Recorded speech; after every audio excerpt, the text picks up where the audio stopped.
This is Radio Now 95.3 FM. Come for the news, stay for informed conversations. The World Bank, the International Monetary Fund (IMF) have issued different projections on Nigeria's economic growth in 2025. While the World Bank predicts a 3.6% growth, the International Monetary Fund (IMF) revised Nigeria's 2025 growth projections downward to 3.0%. Joining us to discuss these differences is Samuel Oyekomi, a financial analyst and researcher at Norenberger. Mr. Oyekomi, good morning. Thank you for joining us on the conversation. Good morning. Right. Can you tell us what you make of this stark difference? It's a surprise because recent years we always find the IMF and World Bank projections, particularly for Nigeria's GDP growth, to be quite similar. We're always within the region of 100 basis points difference. But this time it's quite different, and it's a function of the level of uncertainty on the Nigerian economy. There's been a lot of reforms, a lot of policies that could make or mar the economy, and that's so it depends on the perspective you're looking at it. So even if you look at the federal government, they're projecting a growth of over 67%. It does give you an indication of how uncertain the economy is right now based on the level of policies and reforms that we've seen recently. So, the World Bank is insistent, or insistent is not the word, but they say that they are looking to a better performance in our non-oil sectors. And they're looking at the typical guys we know tend to drive the economy: financial services, telecoms, ICT, and whatnot. While if you look at the IMF projection, they talk about how we still have structural challenges. They are also a lot more cautious around oil price projections and how that will impact our ability to stabilize and fully entrench reforms. If you look at where they're coming from, the reasoning, where would you say, to be honest, I don't know. It's a question of which one the authorities should pay attention to, or which one seems more likely. Well, I would always look towards minimal regrets, right? Look at both ends, because the truth is that crude oil has a significant impact on the economy as per revenue generation from the fiscal side. But then again, when you look at the economy in broad terms, oil sector only contributes less than 10% to the general economy. You have the likes of the financial services sector, telecommunications sector, and with the rebasing that we're going to see in Q1, you're going to see a lot more of those sectors being amplified and a lot more new sectors coming into the mix. And that somewhat makes me believe that the economy will actually grow stronger than even what the IMF is projecting on the back of some of these new sectors that will see play out. But then, as much as you find the oil sector dragging the economy slightly, but the fact that you're also seeing bullish guys in the financial sector, telecom, and now oil refining has also rebounded from last year, and you're going to see that keep growing with the refineries in place. Agricultural sector, despite accounting for about 20%, is not so fast paced in terms of its growth, but it's still a growing sector, 1 to 2%, and that's all is going to easily into the general growth. So in my opinion, I think the federal government would look at both ends, critical against edging against what could markets could, the impact it could have on the economy, and also leverage on the positives that some of these growing economy, fast-growing sectors in the economy could also bring to the table. A mix of both of them, I think, is also going to help policy alignment.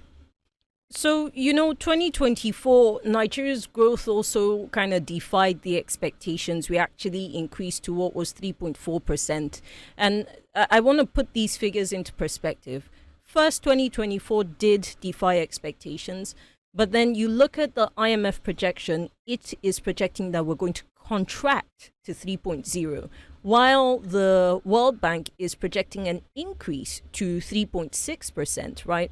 So this begs the question, if they're wrong, you've talked about what the government will do, but what does it mean for foreign investors who typically look at the Bretton Woods institutions and use that as their yardstick? I think there's quite a number of factors they would look at, and not just GDP growth. Of course, yeah, it's one of the areas, one of the indices that we definitely will consider. But then you look at the likes of exchange rate, balance of payments, employment rate, even the level of profit in the country, and then business confidence index. I think will be foreign investors. I think, irrespective of the two bodies, it is on the federal government to look towards exploring. I know we've been saying a lot of diversification, diversifying the economy over the years, and I think this has to be like the perfect time for us to ensure that this does not pass us. Just like we saw how the tariff in the U.S. could have an impact on Nigeria and the economy, we need to start looking outwards and inwards also to see how we can leverage on some of the market opportunities that will drive economic growth. At this point, irrespective of what the IMF says or what bank says, that is their own perspective, their own perception of what they see as reforms and policies looking like in the coming future.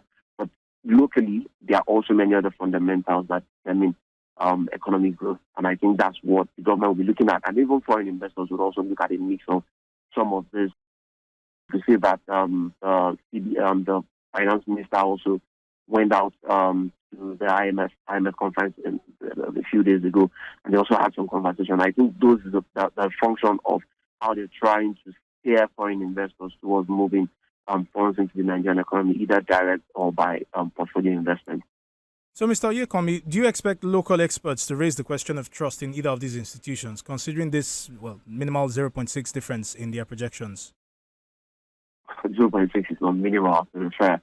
But yes, trade is the foreign trade is an important aspect of GDP. So if you look at the GDP equation, you see the balance of trade in there, that's in export minus import there as a major important factor. Although we've been seeing positives in that line in recent years, and I actually expect that to continue from the point of our favorable exchange rate environment in terms of exportation, and that also has significant impact for the economy. So yes, personally, my own projection, I think that the economy is going to even go beyond 3.6% on the back of just rebasing, and then those other business activities that we might see at the second half of the year, where we expect the CBN to start reducing interest rates. Right now, we're at 27.5%.